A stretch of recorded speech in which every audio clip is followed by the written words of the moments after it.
Good morning. It's about 8:30 a.m. out here in the shop this morning, Southern California. We got an overcast day, it looks like, here along the coastline, which is pretty normal this time of year. Down here we call it May gray and June gloom, so it's pretty routine. Anyway, I'm going to attempt to cut an inside radius on this video. We cut an outside radius last time, and by the way, the belt on the little belt sander was totally gone, so I really wasn't able to clean up the radius. But after I terminated the video, I did change the belt and got things lined up, and in a few seconds the radius just came out absolutely beautiful. So this is going to be an inside radius, so I'll have to figure out what to do to clean this one up.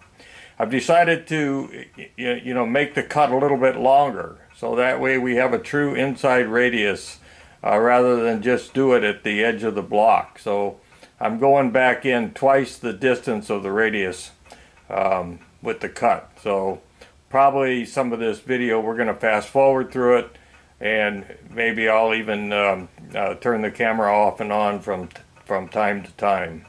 But and definitely, I'm probably going to be in the way because the camera's at the same end as the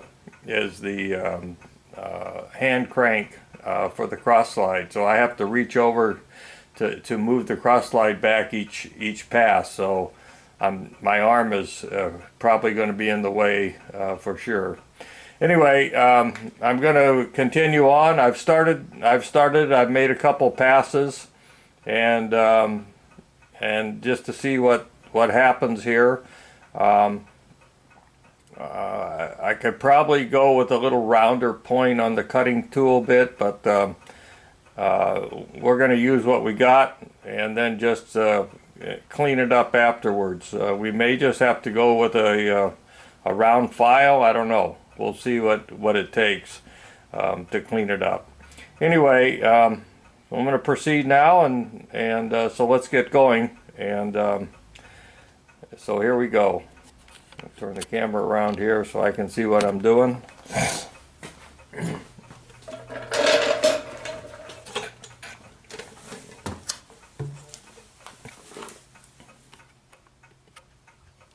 Yeah, I can reach my arm across there. I can see that that's a problem. Let's zoom in on the work. Let's see where we're at here. Yeah, not bad. I keep my arm low a little bit.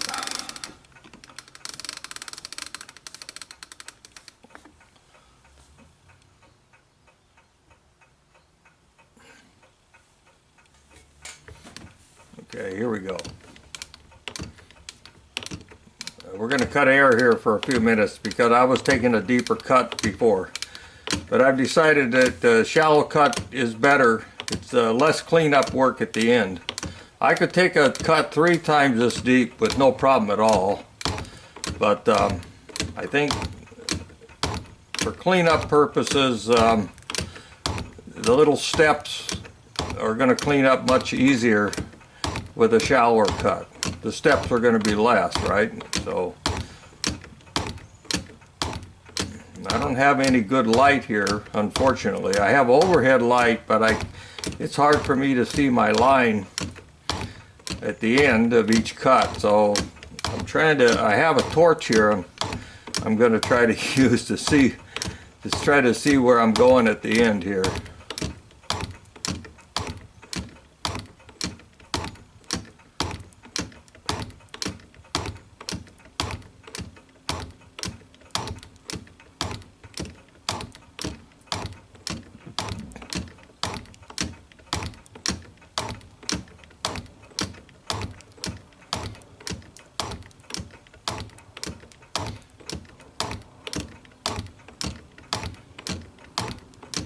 I suspect this video is going to be about twice as long as the last one.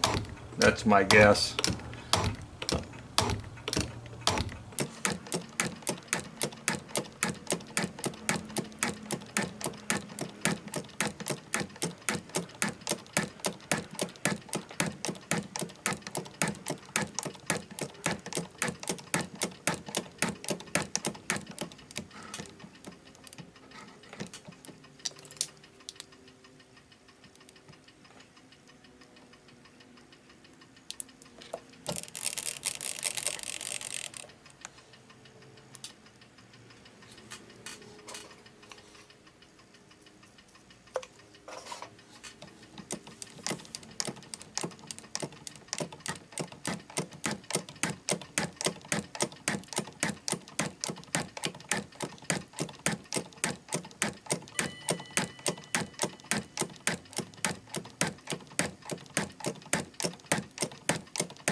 Okay, I turned off the camera for a few minutes there, and well, we're down, I don't know, maybe 1/4 of the way. I didn't measure it. So it's going to take a while because, you know, we're going to, let me see if I don't know if I can move the camera closer or not. I doubt it. I think I'm probably about as close as I can get. That's one problem here. I can't get. What I'm doing is actually what I'm doing is I'm feeding down. I've been feeding down 10,000s is all. Now I could go 3 times that much with no problem, and maybe I should do that. I'm trying to create a smaller step at in the radius, so there's not much to clean up. But it's a little more work on my right arm, to say the least. That's why they call it a strong arm shaper, I guess.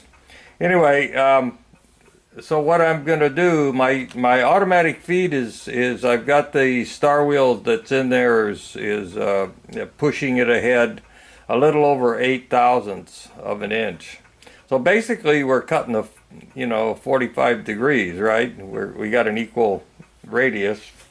So probably what to keep using the automatic feed and not having to freehand any of it at this point, which actually should work fairly good. Maybe I should change my down feed to the same feed as the feed rate. That way it's just one less stroke each time. So I can't count that, but I can see it pretty much. So anyway, we're going to continue, and just wanted to break in here for a few seconds and tell you where we're at and what we're doing. So here we go.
Okay, I just turned the camera back on for a second. This is pretty repetitive, so there's no sense. Actually, you can fast forward through this too, some of it, because I'm not putting much verbal information in here. I'm basically just making the cut. So it's going along okay. We're down a little bit over halfway, and it's taking a bit longer than I figured.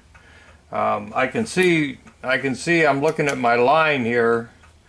In some cases I'm pretty good. I did a little fine work in the beginning, and probably I should do a little bit more, although it's such a minute amount that we can probably clean it up somehow after we get done. We need something that'll cut an outside radius, like a spindle sander, you know, that would, with a spindle twice the radius on there, which would probably, or yeah, the diameter being twice the radius.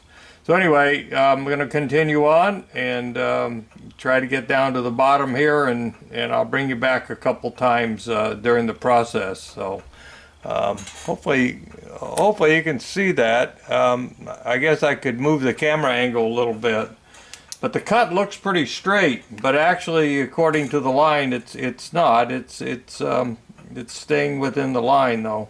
So anyway, I'll bring you back again in a little while.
Okay, we're just making a final cut here.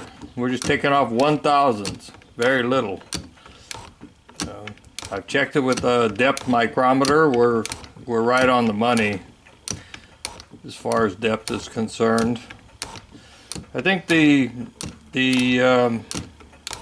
inside radius came out pretty good. I'm pretty happy with it. I kind of lost my mark at the end. My scribe line in the Dicom kind of got washed out with the WD-40. But anyway, that said, looks pretty good to me. Not sure this video needs to go any further than this.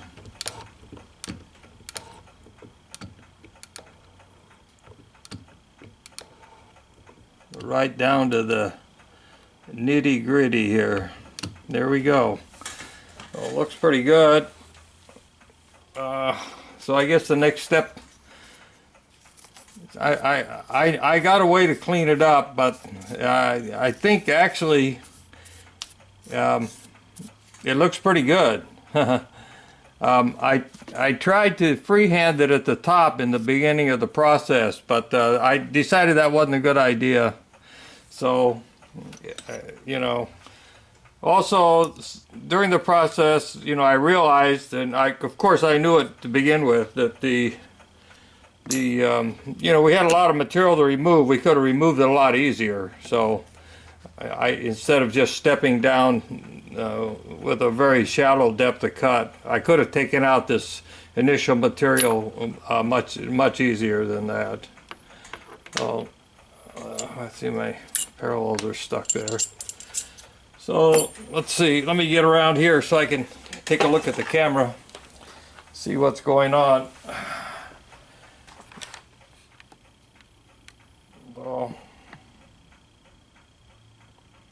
Well, there it is. I don't know how I can show it better. You know, this is the one we did yesterday, the outside, and once I cleaned it up in the belt sander with a good belt on it, you know, just maybe, I don't know, 10 seconds, you know, it just cleaned up nicely. So this radius, I have a way to clean it up. I'm not sure how good it's going to work out, but I have a way to clean it up. I have some sanding drums that have a shank on them, so I can actually chuck them up in the drill press, or in the little mini mill or something like that. And they're not quite long enough to make it across the block of material, but I can work them up and down in that radius. I don't have the exact radius, you know, as far as a sanding drum is concerned, so you know, I'll have to use a smaller one. Anyway, I don't think I'll put that on camera. I think we got through the basic process okay, and we went pretty darn close to the line. Rather than, you know, if I had to do it again, I might just rough it out and then take a fine cut, get rid of most of the material to begin with. But anyway, it seems to have worked out pretty good. So I'll call off now and get this posted up on YouTube. And thanks a lot, you guys, for tuning in and watching the video. Hope this is some interest to somebody. I know there's a lot of people out there that have these small little hand shapers. I know back in the day some people sold casting kits for these. So people have them, and also there's a lot of the original hand shapers around out there that people have restored. So people actually have them. I'm not sure they're using them, but they're pretty handy for a lot of things. Of course, like I said yesterday, these radiuses I can do easily with the CNC, but unless I crank the resolution way up and use a very small ball in mill, takes a while to really get a nice smooth finish. Otherwise you end up with little steps in the finish anyway. So anyway, this is a way to do it. A little more time consuming, the strong arm method. But anyway, thanks for watching.